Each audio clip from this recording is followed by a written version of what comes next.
Hello everyone. अपन पहले ordinary differential equation के मेथड पढ़ रहे थे। अभी तक अपन कहाँ पहुँचे थे? एग्जैक्ट डिफरेंशियल इक्वेशन, यथार्थ अवकल समीकरण में।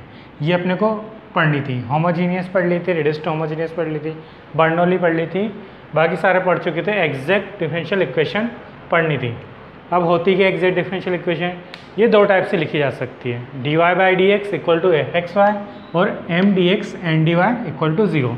ये दोनों हम एग्जैक्ट डिफरेंशियल इक्वेशन की होती है। अब एग्जैक्ट डिफरेंशियल इक्वेशन के एग्जाम में डेफिनेशन भी आती है। तो क्या है कि जब दी हुई सभी समीकरण के सभी पद किसी फलन के यथार्थ अवकल हो तो ऐसी समीकरण यथार्थ अवकल समीकरण कहलाती है। ऐसी समीकरण यथार्थ अवकल समीकरण कहलाती है। मतलब क्या है कि एग्जैक्ट होना चाहिए। मतलब अगर उनका समाकलन किया जाए तो डायरेक्टली अपने को मिल जाए, कोई मेहनत ना करनी पड़े। मतलब इस टाइप से कि डी एफ एक्स वाई, अगर इसका समाकलन करेंगे तो अपने को डायरेक्टली एफ एक्स वाई मिल जाएगा। मतलब डिफरेंशियल से इंटीग्रेशन कैंसिल हो जाएगा। मतलब क्या है कि जितने भी पद होंगे समीकरण के, जितने भी इक्वेशन में जो होंगे वो सारे एग्जैक्ट होने चाहिए। अगर एग्जैक्ट है तो एग्जैक्ट डिफरेंशियल इक्वेशन कहलाएगी।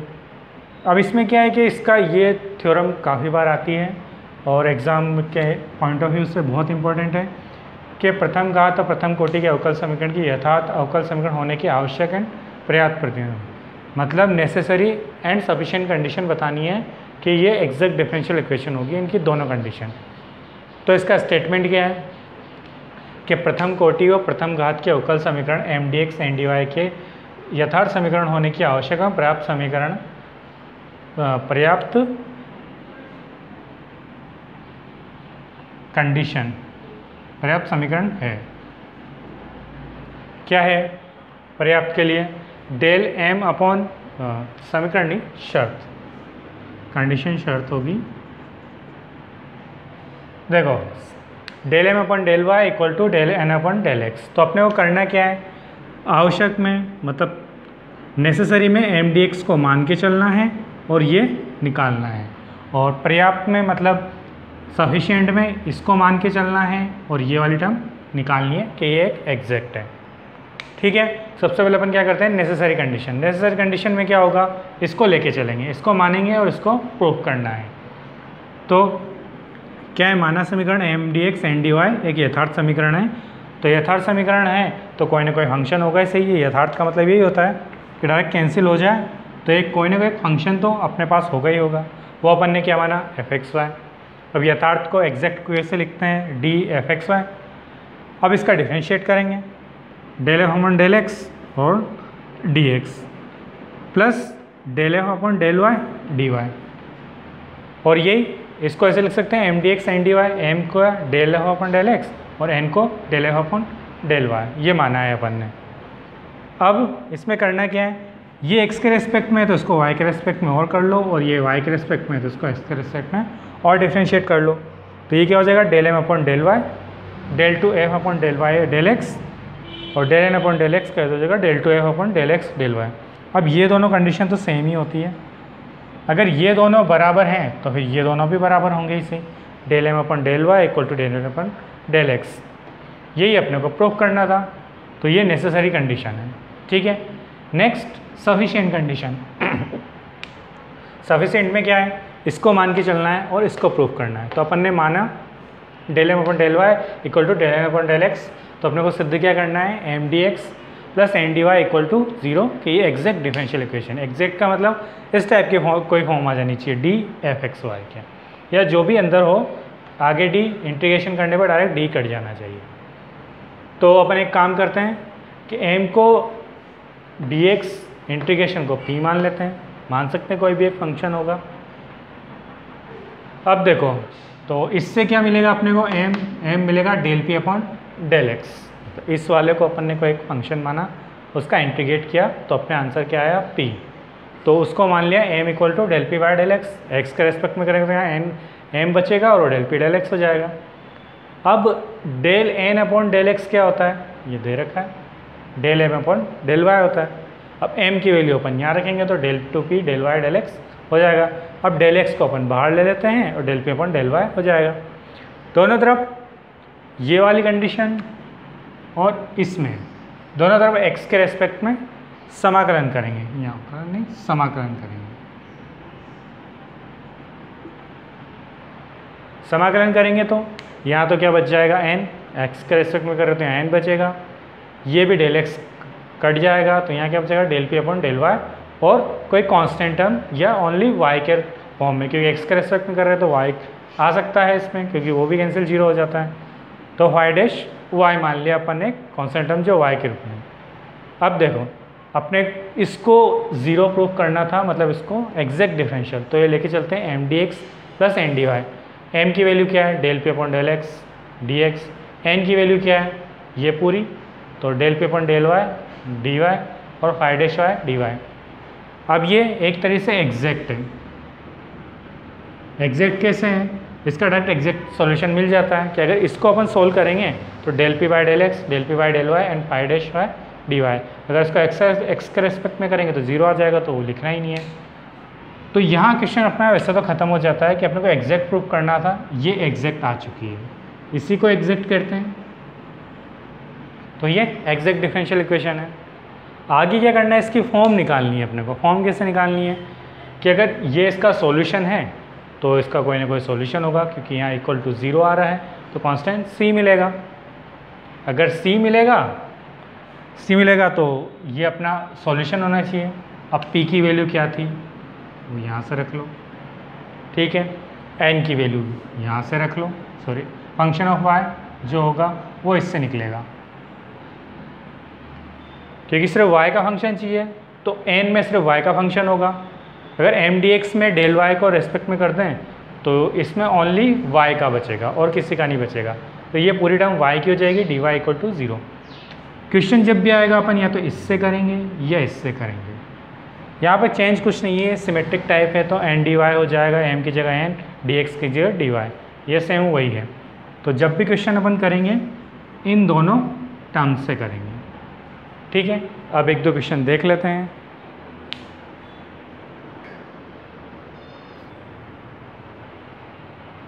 देखो इसके आगे का एग्जाम्पल। अब एग्जाम्पल क्या है कि एग्जाम्पल है y sin 2x minus 1 plus Y square cos square D Y. अब देखो ये M D X plus N D Y वाला फॉर्मूला लग रहा है, उसके जैसा ही लग रहा है। ये एम डी एक्स है, ये m है, ये n है, तो अपन मान लेते हैं कि ये वाला m है, ये वाला n है। अब कंडीशन क्या होती है कि del M upon del Y और del N upon del X दोनों बराबर होना चाहिए, तभी ये एग्जैक्ट वाला फॉर्मूला लग पाएगा।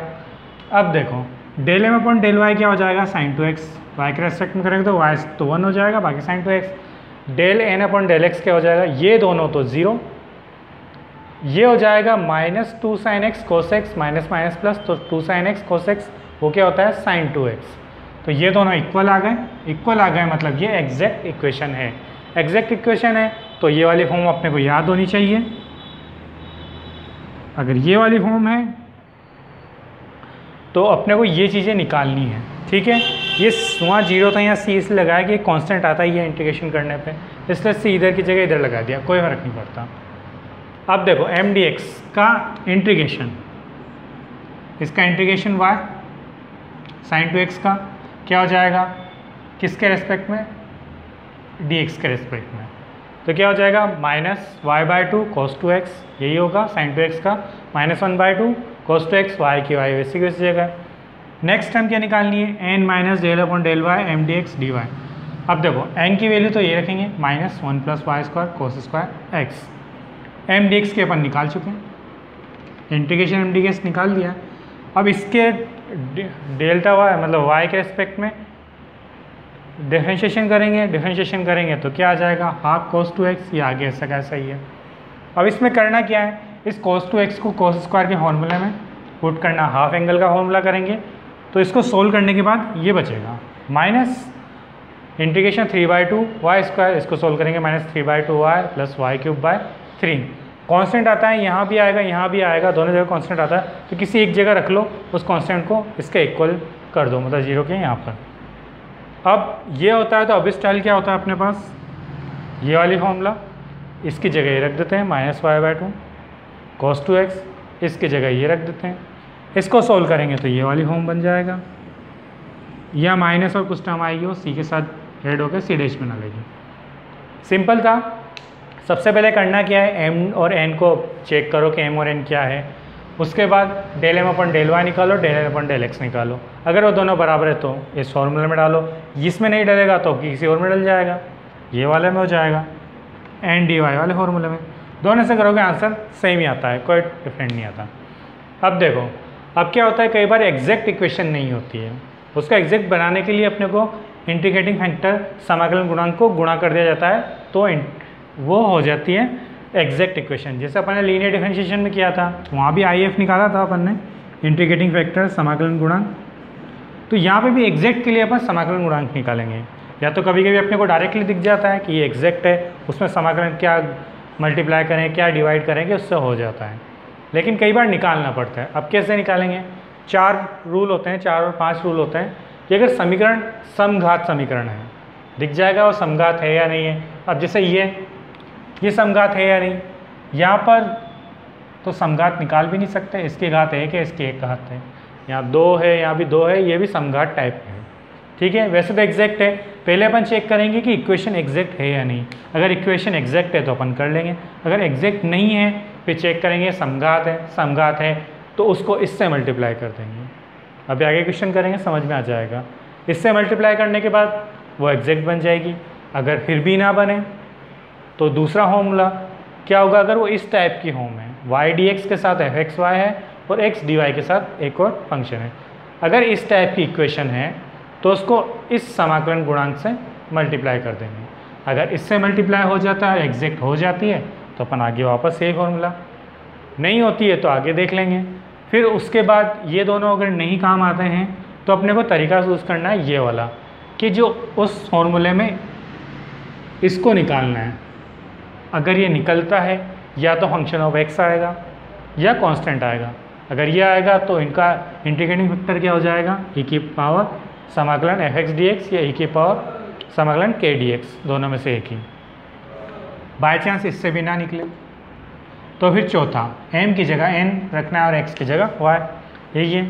तो इससे फंक्शन ऑफ y मिलेगा, या तो फंक्शन ऑफ x मिलता है, फंक्शन ऑफ y मिलेगा, तो उसको या कांस्टेंट मिलेगा। तो इस टाइप से ये इंटीग्रेटिंग फैक्टर बन जाएंगे। अगर ये भी ना हो, ठीक है, तो एक फॉर्म इस टाइप की बनती है, तुम्हें अलग ही दिख जाएगी कि x की पावर भी है, y की पावर भी है, काफ़ी हाई पावर होती है, उनको इस टाइप से क्वेश्चन होता है। क्वेश्चन आएगा तब समझ में आ जाएगा ये।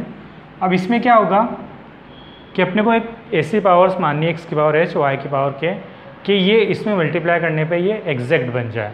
वो अपन क्वेश्चन सोल्व करेंगे, उसमें पता चल जाएगा कैसे कैसे निकालते हैं। ठीक है, तो ये 5 रूल होते हैं, 5 रूल के क्वेश्चन करेंगे अपन, वो आसानी से हो जाएंगे, कोई प्रॉब्लम नहीं होगी। देखना आना चाहिए। ये तुम्हारा लास्ट टॉपिक है इसका, इस चैप्टर का, कि समाकलन गुणांक कैसे निकालते हैं, उनको ज्ञात करने के तरीके हैं। ये पाँचों को करना है। ठीक है, अब अपन कुछ एग्जाम्पल कर लेते हैं इसके।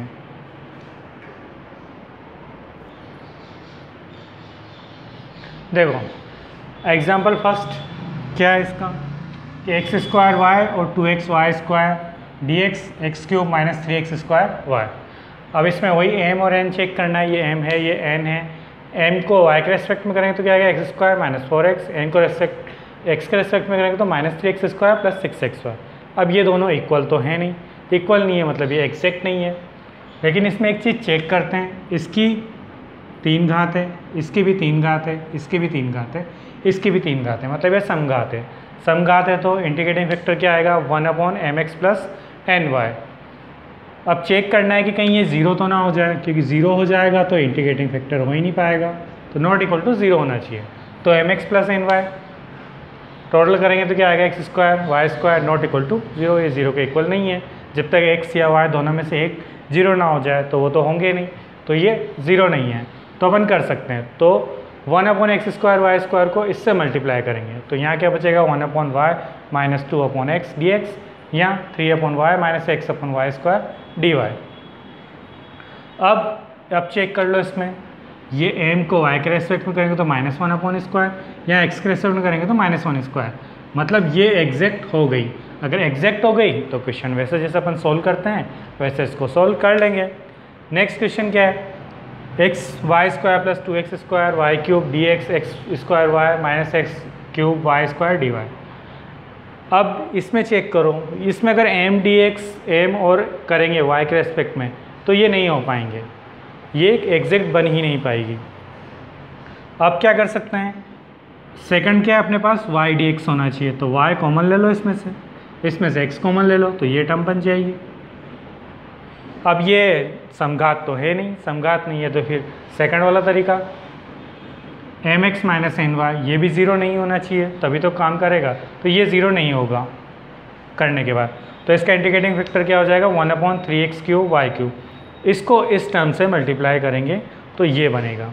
अब इसको चेक करेंगे तो यहाँ पे सीधा सीधा आ जाएगा, यहाँ से क्या आ जाएगा -1 वाई स्क्वायर, यहाँ भी -1/y स्क्वायर, दोनों से एम और एन का सेम आ रहा है, ये एग्जैक्ट बन गए, एग्जैक्ट बन गई तो क्वेश्चन जैसे सोल्व करते हैं वैसे ही सोल्व करना है।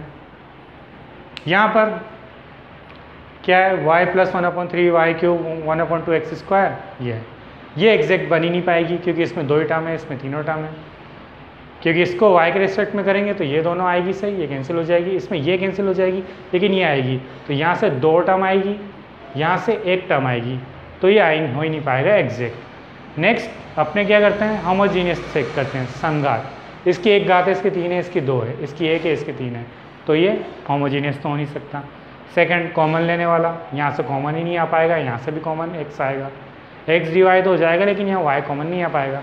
तो थर्ड तरीका क्या होता है 1/n del m upon del y x, ये 3/x, ये x का फंक्शन आया है अपने पास, x का फंक्शन आया तो e की पावर fx dx, तो x क्यूब आ जाएगा, x क्यूब को इससे मल्टीप्लाई करो, मल्टीप्लाई करेंगे तो ये वाली टर्म आएगी। अब ये m है, ये n है, क्वेश्चन सोल्व हो जाएगा, ये दोनों हो जाएंगे। इसको y के रेस्पेक्ट में करेंगे तो ये 0 हो जाएगा, इससे इक्वेशन आ जाएगी, इससे x के रेस्पेक्ट में दोनों आ जाएगी, ये सोल्व हो जाएगा। ठीक है, ये यहाँ तक का इक्वेशन कर लेना। इसके आगे का सिंपली ये एग्जैक्ट बन गई तो एग्जैक्ट का अपना वही फॉर्मूला है M D X minus N minus del upon del Y M D X D Y equal to 0, या एन वाले से कर लेना, दोनों से करना, दोनों में किसी से हो जाएगा, ये सारे क्वेश्चन उससे हो जाएंगे। तो मैंने एग्जैक्ट यहाँ पर ख़त्म होता है। ठीक है, नेक्स्ट क्लास में अपन नेक्स्ट चैप्टर पढ़ेंगे। ठीक है, आज के लिए बस इतना ही है।